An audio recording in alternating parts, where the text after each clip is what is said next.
If Bruce Wayne was starting off as a complete beginner, what kind of athletic training and diet plan would he have to follow to become the 6'6", 250-pound unit known as Absolute Batman? In this video, we'll be crafting a multi-phase, fully detailed Absolute Batman training program that I'll be giving to you for free. And by the end, you'll have everything you need to transform into a jacked, athletic powerhouse just like him. So what's the first step? Well, that's breaking down his fighting style and what sets him apart from the other versions of Batman. Now, unlike most versions of Batman, Absolute Batman isn't a billionaire. In fact, far from it. He's a blue-collar man who watched his city fall apart and decided to take action. This shift in financial status impacts his fighting style, build, and his willingness to use near-lethal force in some really interesting ways. First of all, Absolute Batman is a physically larger and more imposing version of the Dark Knight. Traditionally, Batman is 6 foot 2 inches and 210 pounds of peak athlete. But Absolute Batman? Well, he's the terrifying baby left on your doorstep 9 months after a strongman, an MMA heavyweight fighter, and an NFL linebacker black out at a party and make some regrettable decisions. What I'm trying to say is he's f***ing huge. His sheer size gives him a commanding presence that has all of Gotham's criminals double-checking their life insurance policies before even thinking about jaywalking. Something bad is about to happen. Now, Absolute Batman's size might make you think that he's more of a brute force version of Batman, who relies more on his strength than his mind, but really, that couldn't be farther from the truth. His size serves as both his greatest asset and his greatest liability. If he fails to plan out his moves and acts recklessly, he'll gas out quickly due to the insane stress his massive frame and muscle mass put on his cardiovascular system. Of course, his training plan prioritizes anaerobic and aerobic conditioning to help shore up this weakness, but even with top-tier conditioning, a frame that large has its limits. That's why his choice of weapons and tools is designed to work around those limits and give him range. But we'll get into that in a little bit. Now, if you're enjoying this video and want me to make a breakdown covering Nightwing next, like the video, subscribe, and comment Nightwing down below. Thanks, guys.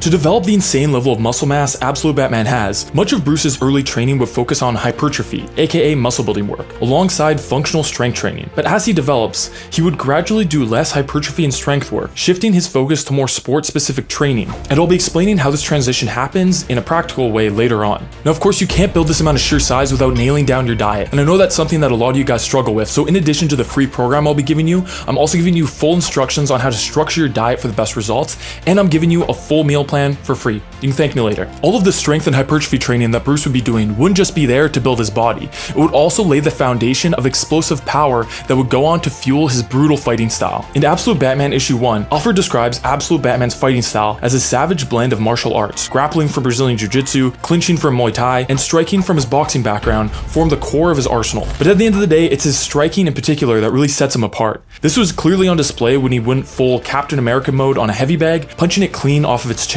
Developing this kind of devastating power isn't just about being strong, it's about using your strength in the fastest, most efficient way possible. Because after all, explosive power is all about how quickly you can apply force. You can think of it like a car engine. Muscle is the size of the engine. It determines how much power you can potentially generate. Then strength is how well tuned the engine is. It dictates how efficiently you can use your power. But to turn that strength into explosive force, you need to train your body to fire on all cylinders at maximum speed. Without the right training, all that potential would never make it to the wheels. But being an insanely strong striker like Absolute Batman isn't just about brute strength or perfect technique, it's about the right combination of both. A fighter with great technique but no strength is like having a sports car but with no gas. Meanwhile, being someone who's built like a tank but has no idea how to fight, well, then you'd be Bradley Martin, and I don't think we need to explain why you wouldn't want that. But when you put strength, muscle, and precision together, you get the kind of bone-crushing force Absolute Batman can deliver. The kind that hits harder than when I turned 23, and my mom told me that Batman wasn't real. Wait. Do you guys see that up in the air? Looks like Gotham has a mission for you, and that mission is living up to your true potential. Luckily, I have the perfect thing to help you do that, my free fitness community. It has more than 40 free training plans that'll transform you into characters like Batman, Nightwing, the Red Hood, and more. There's already 4,000 Batman fans in there who are all achieving their fitness goals, thanks to all the free meal plans, recipe books, and of course the training plans themselves. You get access to all this for free just by joining, and you can also DM me directly in the community to ask any questions you have about your fitness. So once the video is done, click down below to join, and now back to the video. Now, of course, Batman isn't just about martial arts. No version of the Dark Knight is complete without an arsenal of tools and weapons. And Absolute Batman's #1 weapon? Well, that's fear itself. And not the flashy kind of fear that most type of Batman rely on, like dangling thugs off of rooftops or whispering, "I'm Batman," from the shadows. Absolute Batman's fear comes from real consequences. His enemies don't fear what might happen, they fear what they know will happen if they give him a chance to show up. This version of Batman still doesn't kill. But broken bones, severed limbs, and a lifetime of pissing your pants every single time you smell spandex, those are very much on the table. Watching Robert Pattinson's Batman rough up your buddy might make you rethink robbing a bank, but watching Absolute Batman rip your friend's arms off Chewbacca style, that's enough to make you trade your ski mask for a Walmart vest real quick.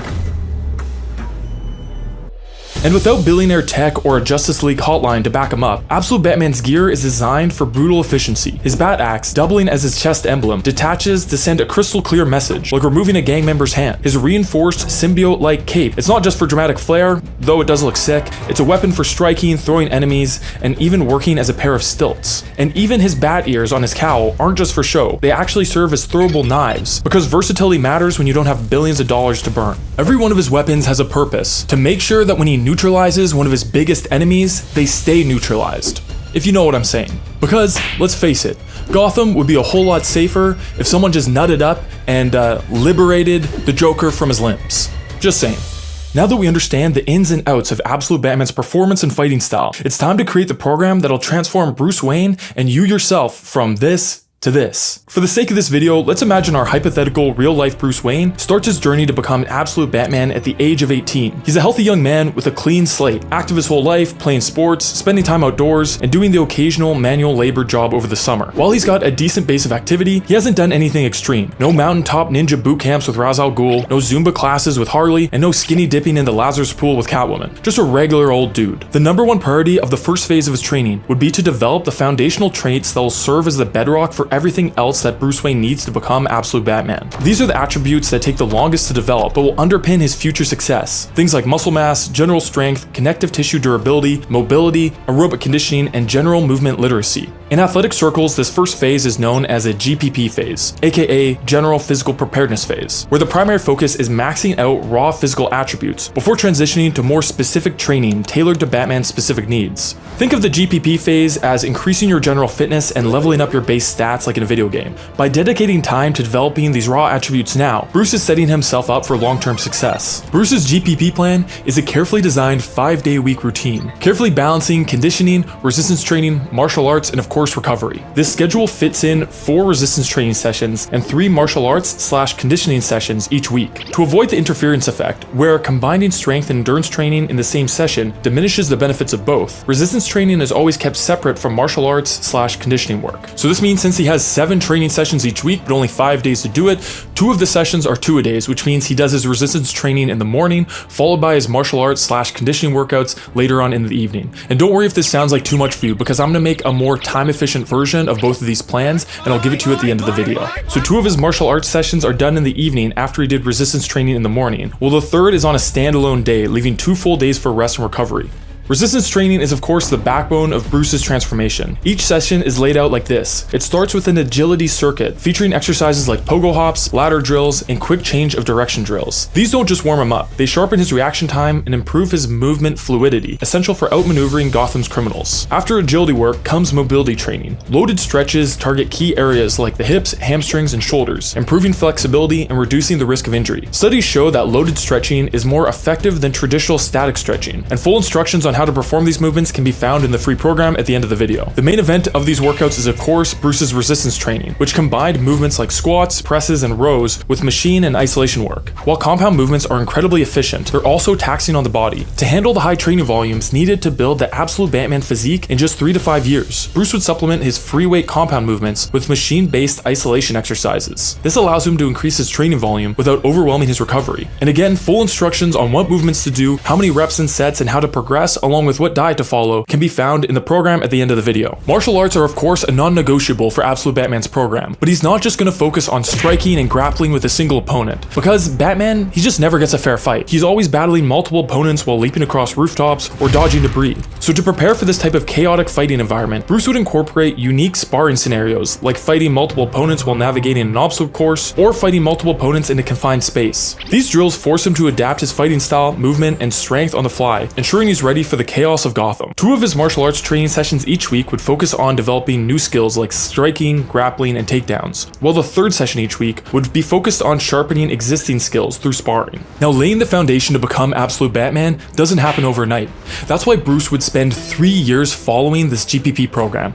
Of course, things would change a little bit here and there along the way, but this would be the general structure to build the size, strength, and endurance he would need. This might sound like a long time, but rushing this process would only lead to injury, burnout, or just terrible results. After all, Rome wasn't built in a day, and neither was this big motherfucker. After Bruce grinds through the GPP phase, he would move into the SPP phase, which is the specific physical preparedness phase. During GPP, Bruce focused on maxing out his physical potential. He built raw strength, packed on muscle, and became as durable as humanly possible. But now the focus shifts. In SPP, the goal is to turn that raw strength into explosive power and transform general mobility into combat-ready movement. Strength and hypertrophy work are scaled back to about 1/3 of what he did in GPP, just enough to maintain the muscle and size that he worked so hard to build. That shift frees up a lot of time and energy for training directly tied to his crime-fighting mission. His mobility work also evolves. Instead of focusing on general flexibility, Bruce uses targeted drills to address weak points or specific challenges he encounters in combat or in training. Once a solid foundation of mobility is in place, his martial arts and resistance training will do a good job naturally maintaining it. Bruce's strength training in the SPP phase focuses on speed and power. Exercises like power cleans, Olympic weightlifting style high pulls, and medicine ball throws dominate his workouts, teaching Bruce to generate maximum force in all planes of motion as quickly as possible. These movements simulate real-world actions like delivering devastating punches, tackling foes, or leaping across rooftops. Power cleans, for example, help him develop the explosive strength in his hips, legs, and back, the kind of power that Bruce needs to launch himself into the air or deliver a knockout blow. And medicine ball throws mimic striking mechanics, helping Bruce channel force from his lower body into his core and then into his fists. But raw explosive power alone isn't enough. Strength is highly skill specific, so to truly apply his power efficiently, Bruce needs to hone his combat specific skills alongside his power training. He'll perfect techniques like punching mechanics, grappling takedowns, and precision movements like leaping and landing, ensuring the power he develops in the gym translates seamlessly into the real world. During this phase, he'll also lean more heavily into those real world sparring situations that we talked about in the GPP phase. He'll spar against multiple opponents while navigating obstacles, duck through tight spaces, or fight in confined areas. The goal is, by the end of this phase, Bruce will be more comfortable taking on 5 criminals at once than you are watching this girl take on all these guys while your mom is in the next room.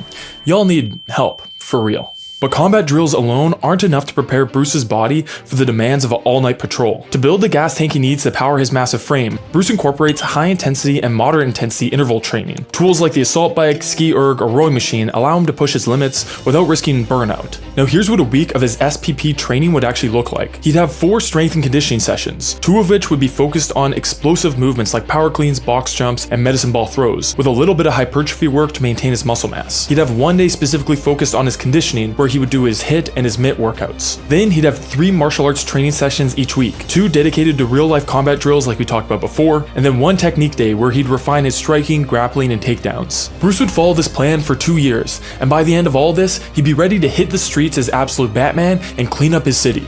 Now his training to become Batman and his training to stay Batman actually look radically different. He would do a lot less training volume when he's actually out on the streets defending Gotham, but I'm going to cover that in a future video, so keep an eye out for that. Now, are you ready to follow the Absolute Batman training program and make your own transformation? Well, you can get both the programs I talked about in this video for free with the link down below. And like I said, it also comes with full diet instructions, meal plans, recipe book, and everything else you need to make this transformation. And for those of you who are on tighter schedules, I've also created 2 streamlined versions of these programs that are exclusive to Project Hero. That's my private community where I personally coach all the members. If you're interested in Project Hero, we're offering a 7-day free trial with the link down below. If you like this video, you'll love my almost 40-minute long video going in depth on what Batman's diet would look like in real life. Click here to watch that, and I'll see you guys there.